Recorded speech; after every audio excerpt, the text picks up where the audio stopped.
Il est devenu de plus en plus important de soutenir les ligues cantonales ou la Ligue suisse d'ailleurs contre le cancer parce qu'ils deviennent peut-être un des derniers échelons d'aide direct aux patients. Quand je parle d'aide directe aux patients, c'est comment soutenir les patients dans ce que la vie leur impose, notamment les restrictions financières, avoir le cancer finalement, globalement et grossièrement rend pauvre, mais aussi surtout pouvoir affronter les difficultés professionnelles, comment être défendu, comment se réinsérer, comment pouvoir trouver les clés dans les assurances et dans les financements, comment pouvoir vivre le quotidien quand il nous manque un instrument au quotidien, et puis comment pouvoir se sentir moins seul dans la reprise d'une vie normale.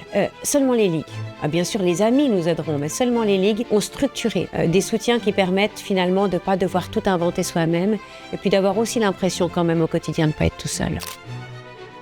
C'est un moment très important parce qu'il est vrai que les patients qui sont suivis pour des cancers sont souvent dans un espèce de tunnel, accompagnés de nombreux soignants avec des étapes et quand les traitements se terminent, ils se retrouvent un peu démunis, que ce soit au niveau social, que ce soit au niveau du rapport à leur corps. C'est un moment clé où les ligues vaudoises, la ligue genevoise accompagnent encore le patient pour la réinsertion, que ce soit professionnelle, mais que ce soit aussi le rapport au corps, que ce soit au niveau social. Et un programme comme Dansons la vie, bien entendu, amène tout ça dans un climat de bienveillance et permet finalement au patient de se réinventer et de poursuivre son existence.